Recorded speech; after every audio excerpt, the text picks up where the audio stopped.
L'aubergiste a souri avec un air beaucoup trop gentil quand elle a annoncé qu'il ne restait que la suite nuptiale. C'était une mauvaise nouvelle. Le pire, c'était la façon dont Léa m'a serré le bras et a répondu avant même que je puisse ouvrir la bouche. Elle a dit que c'était parfait. Parfait, vraiment. Parce que pour les prochaines 48 heures, Léa et moi étions censés former un couple très crédible. Pas pour s'amuser. Pas pour une petite farce inoffensive. Mais pour sa grand-mère. Sa mamie, Suzanne, avait fait plusieurs séjours à l'hôpital tout au long de l'hiver, et après avoir manqué 2 fêtes de famille, elle n'avait qu'une seule exigence. Elle voulait que toute la famille soit réunie dans le chalet au bord du lac pour ses 75 ans. Pas de drame, pas de commérage, pas de stress. Surtout rien concernant la rupture récente de Léa avec le genre d'homme qui traitait les excuses comme un abonnement mensuel. Alors quand Léa a appris que son ex, Bastien, venait quand même parce qu'il était apparemment devenu bizarrement proche de son frère Romain autour de parties de belote et de vieux whisky, elle a paniqué. Pas parce qu'elle le voulait encore. Mais parce qu'elle ne voulait pas que sa grand-mère passe tout le week-end à le regarder tourner autour d'elle comme une affaire non classée. J'ai juste besoin d'un week-end tranquille, m'avait-elle dit autour d'un café 3 jours plus tôt. Un week-end où personne ne me regarde comme si j'étais fragile ou comme si j'attendais qu'il revienne. Et ta solution, c'est moi, avais-je demandé. Tu es stable, a-t-elle répondu. C'était un argument de vente profondément peu romantique.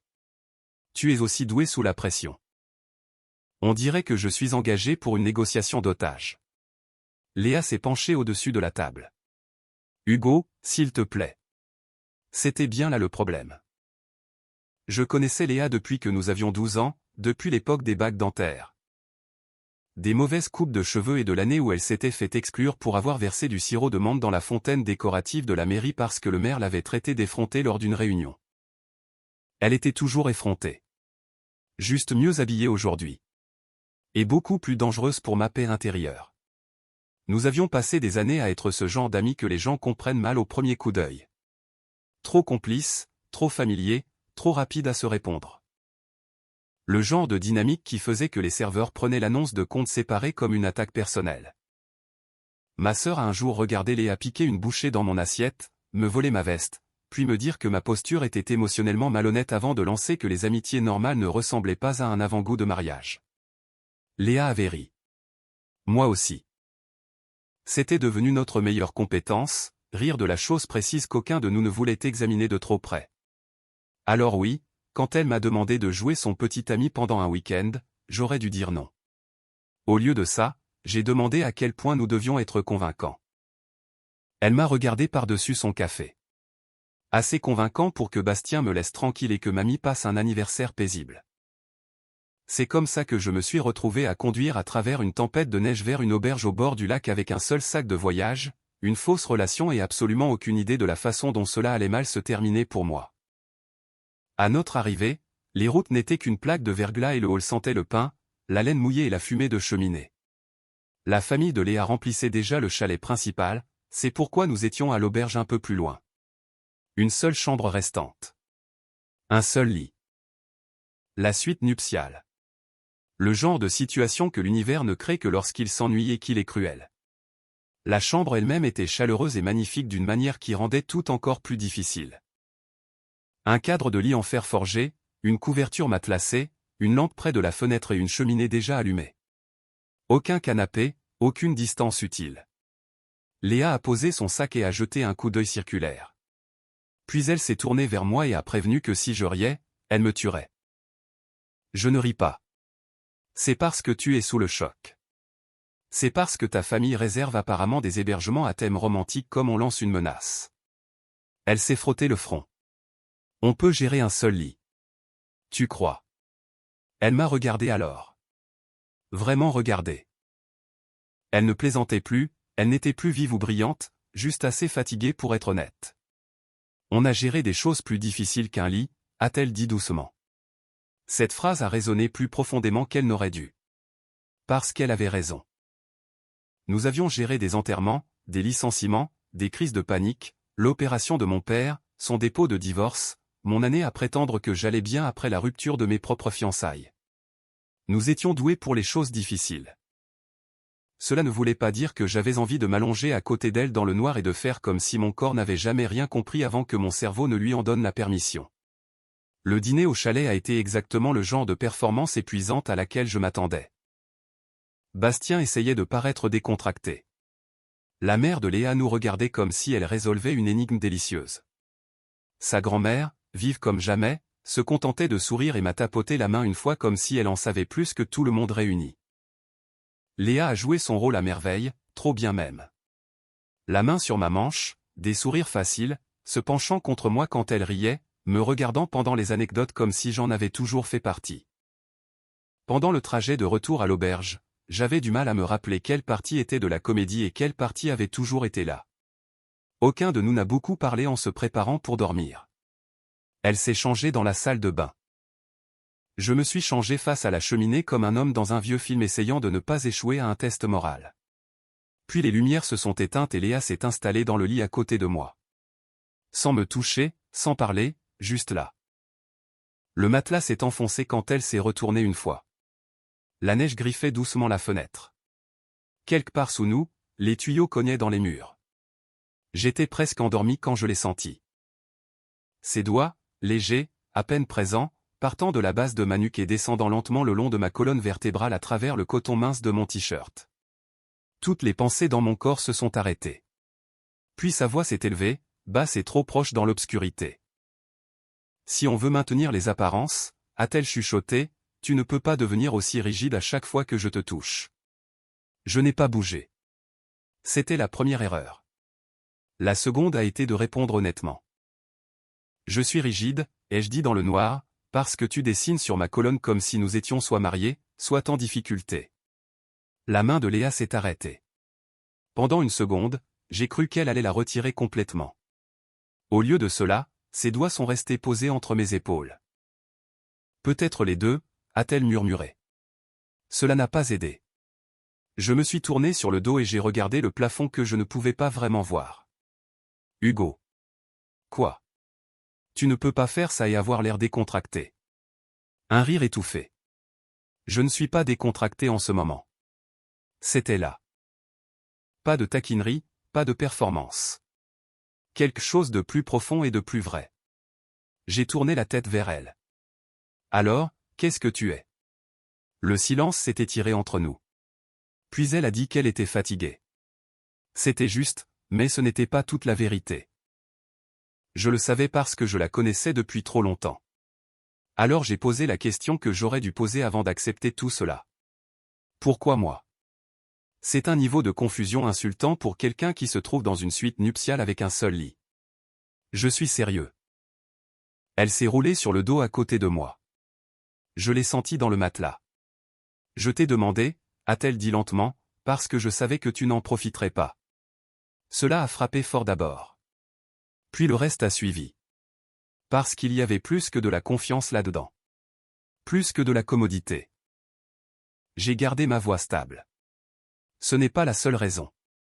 Non. L'honnêteté de ce mot m'a presque achevé. Léa a croisé un bras sous sa tête. Je t'ai demandé parce que tu me donnes un sentiment de sécurité quand tout le reste devient trop bruyant. Et parce que si je devais faire semblant d'être heureuse avec quelqu'un pendant un week-end, elle a fait une pause, tu étais la seule personne que je pouvais supporter d'avoir aussi proche. Mon pouls était devenu un sérieux problème de gestion. Léa. Tu voulais l'honnêteté. Je la voulais. Alors voilà. La chambre semblait plus petite maintenant, plus chaude aussi. Comme si la cheminée avait réussi à atteindre le lit. J'ai dégluti une fois. Tu sais que ce n'est pas facile pour moi d'entendre ça. Sa voix s'est adoucie. Je sais. Non, ai-je dit, je ne pense pas que tu saches. Cela l'a poussé à se tourner vers moi. Je ne voyais pas grand-chose, mais je sentais son regard. Avec toi, ai-je dit avec précaution, il y a toujours eu un moment où la blague s'arrête d'être une blague et où aucun de nous ne dit plus rien d'utile après. Elle a laissé échapper un souffle qui ressemblait trop à un accord. Puis très doucement, elle a dit qu'elle était peut-être fatiguée de cette partie-là aussi. C'est à ce moment-là que l'atmosphère de la chambre a changé. Pas parce qu'elle m'a embrassé, pas parce que je l'ai touché. Mais parce que soudainement, nous étions tous les deux éveillés à l'intérieur de quelque chose que nous avions passé des années à prétendre ne pas remarquer.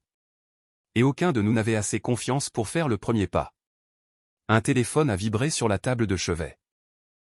Léa a juré entre ses dents, l'a attrapé et le charme s'est brisé juste assez pour que la respiration redevienne possible. « C'est ma mère », a-t-elle dit. Apparemment, mamie veut que nous soyons là tôt pour le petit déjeuner. Ta famille est implacable. Ma famille s'ennuie. Le matin n'a rien arrangé. Le chalet était bruyant, chaud, rempli de nourriture et de parents capables de sentir la tension comme les chiens sentent l'orage. Léa s'est assise à côté de moi au petit déjeuner et a gardé une main sur mon avant-bras comme si elle avait oublié d'arrêter de jouer. Malheureusement, mon corps avait remarqué la différence entre le jeu et la nuit dernière. Bastien a remarqué quelque chose aussi. Il m'a coincé seul près de la machine à café pendant qu'on aidait la grand-mère de Léa à s'installer sur la terrasse. « Tu as l'air fatigué » a-t-il dit. « Tu as l'air au chômage spirituel » ai-je répondu. Il a souri finement. Mignon. J'ai commencé à le contourner. Puis il a ajouté que je savais qu'elle ne faisait ça que lorsqu'elle était acculée. Cela m'a arrêté. Il a levé sa tasse. Les sourires, les contacts faciles, tout le numéro du « je vais absolument bien et je ne me suis jamais mieux porté ». Il a regardé vers la terrasse où Léa riait d'une remarque de sa grand-mère. Elle déteste qu'on la plaigne plus qu'elle ne déteste souffrir. La colère est montée vite. Pas parce que je le croyais complètement. Mais parce qu'il en savait assez pour être dangereux. Elle semble en avoir bien fini avec toi, ai-je lancé.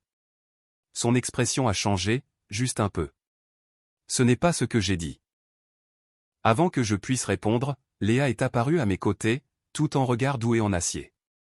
Te voilà, m'a-t-elle dit en glissant sa main dans la mienne. Mamie veut une photo près du ponton. Bastien a regardé nos mains, puis son visage, puis a détourné les yeux. Cela aurait dû ressembler à une victoire. Ce n'était pas le cas. Parce que la main de Léa s'est serrée, plus fort qu'elle ne le voulait, et j'ai senti à quel point elle était en réalité secouée. Nous avons fait la moitié du chemin à travers le jardin avant que je ne demande ce qu'il voulait dire. Léa a continué de marcher. Rien d'utile. Ce n'était pas ma question. Je sais. Nous avons atteint les marches du ponton.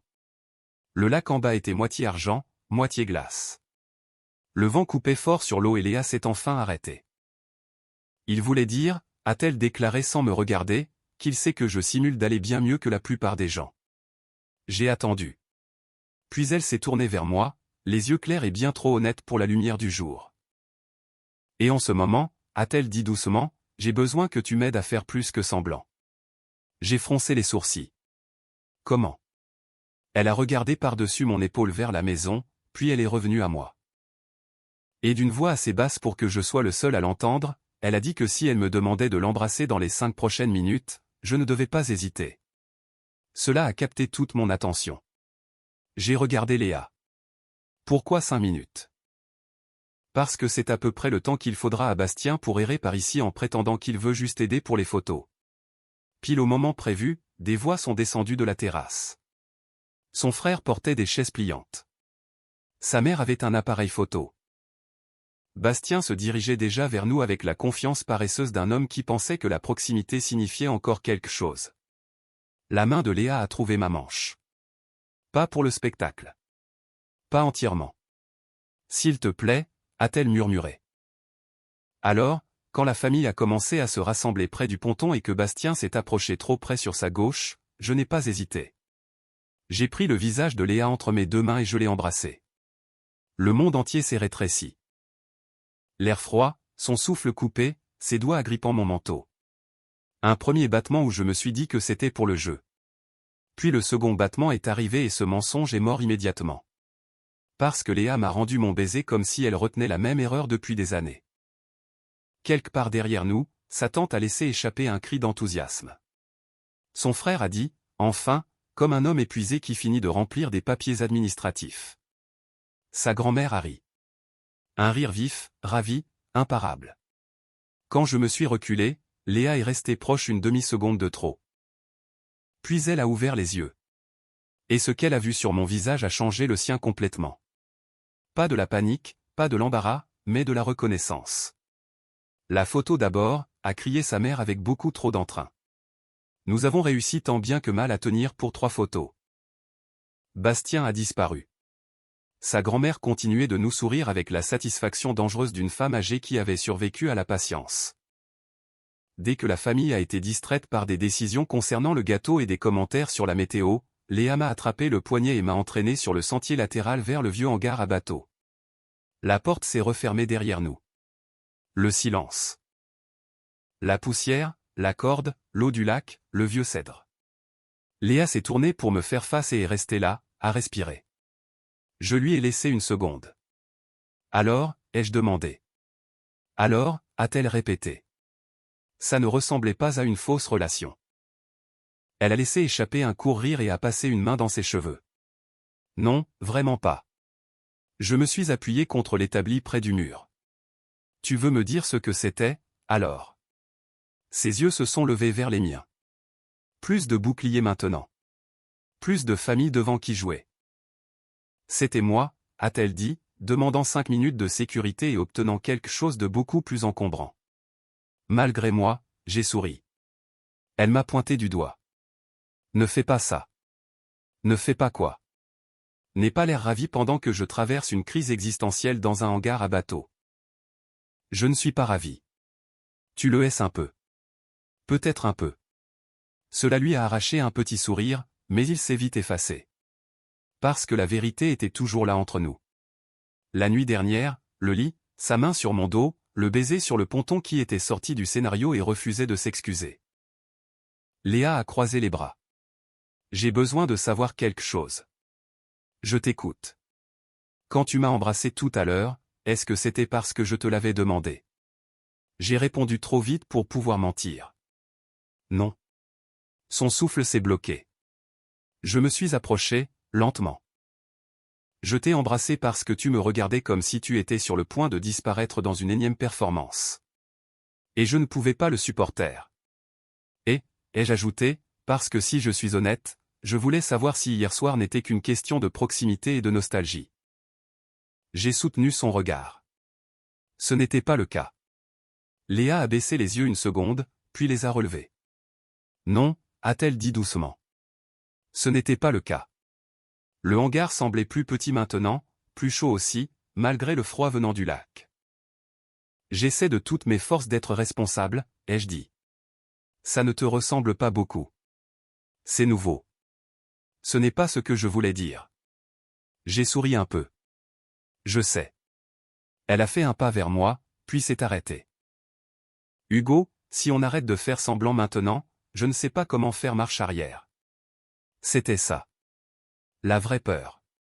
Pas Bastien, pas la famille, pas le lit unique, mais nous. J'ai hoché la tête. Je sais. Tu dis ça très calmement pour quelqu'un qui devrait être au moins un peu alarmé.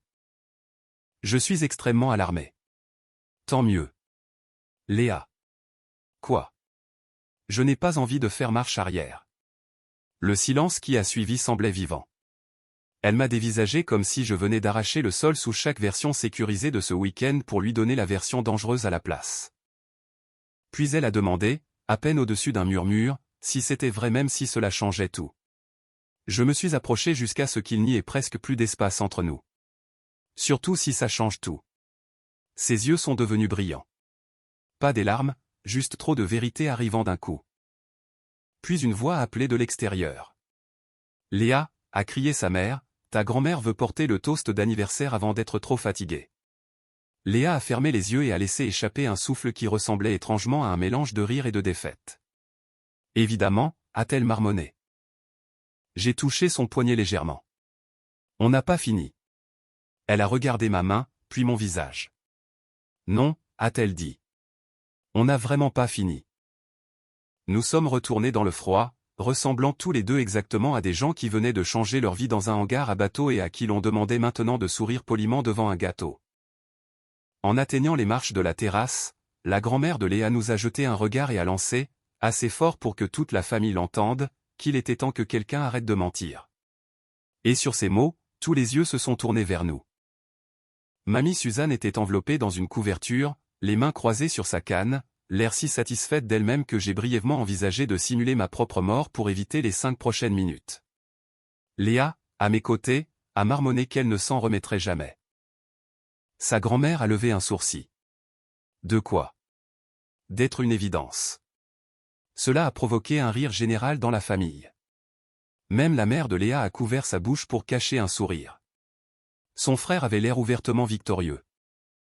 Bastien, pour sa défense, a eu le bon sens de regarder ailleurs et de ne rien dire du tout. Léa a pris une inspiration, puis a fait la dernière chose à laquelle je m'attendais. Elle a cherché ma main. Pas pour le jeu. Pas parce que quelqu'un regardait. Mais parce qu'elle en avait envie. Ce seul choix a stabilisé quelque chose en moi. Les nerfs n'ont pas disparu, mais ils ont cessé de ressembler à un avertissement pour devenir une porte qui s'ouvre enfin. Sa grand-mère a tapoté la chaise vide à côté d'elle. Asseyez-vous. Tous les deux. Je suis trop vieille pour apprécier ça debout. Alors nous nous sommes assis. Le toast d'anniversaire était censé parler de famille, de santé, de gratitude, toutes ces choses que les gens disent quand ils essaient de ne pas pleurer avant le dessert. Mais au milieu de son discours, sa grand-mère a regardé droit vers Léa, puis vers moi, et a déclaré qu'on perdait assez de temps dans la vie à attendre des moments parfaits. Il n'existe pas. Si vous aimez quelqu'un, soyez courageux tant que vous en avez encore la chance. Personne n'a ri. Personne n'a bougé non plus. Toute la terrasse s'est figée. J'ai senti les doigts de Léa se serrer autour des miens. Pas fort. Juste assez pour me dire que le message était arrivé exactement là où il devait. Après le gâteau, les photos et le lent dénouement de la soirée, les gens sont rentrés un par un. Ses parents sont allés aider à ranger. Son frère a pris la chaise de sa grand-mère. Bastien est parti sans faire d'esclandre, ce qui était plus de classe qu'il n'en avait montré tout le week-end. Cela nous a laissés, Léa et moi, seuls sur la terrasse avec les dernières lueurs froides sur le lac. Pendant une minute, aucun de nous n'a rien dit. Puis elle a demandé si c'était affreux. Le baiser ou l'exposition publique. Les deux. Je l'ai regardée. Non. Elle a souri faiblement. Tu prends ça étrangement bien. J'essaie de ne pas gâcher la première bonne chose qui m'arrive depuis 1 an. Cela a changé son expression, l'a adoucie. Elle s'est tournée vers moi, une épaule frôlant la mienne. Alors dis-moi quelque chose sans te cacher derrière l'humour. C'était juste. J'ai pris une inspiration et je lui ai donné exactement cela. Je t'ai aimé d'une manière qui était trop grande pour l'amitié depuis plus longtemps que je ne voulais l'admettre, ai-je dit. J'ai juste continué à appeler ça autrement pour me protéger, parce que je pensais que si je le nommais, je pourrais te perdre. Léa a soutenu mon regard. Et maintenant? Maintenant, je pense que ne pas le nommer était la façon dont j'ai failli te perdre. Cette phrase est restée entre nous de la meilleure façon possible.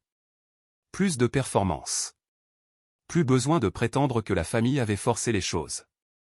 La vérité était qu'il n'avait fait qu'acculer quelque chose qui était déjà bien vivant. Léa a regardé le lac un instant puis est revenue vers moi. J'ai besoin que tu saches quelque chose aussi. Je t'écoute. Je ne t'ai pas demandé de venir ce week-end juste à cause de Bastien. Elle a eu un petit sourire embarrassé. Enfin, cette partie était réelle, mais ce n'était pas tout. J'ai attendu. Elle a coincé une mèche de cheveux derrière son oreille. Tu me manquais avant ça.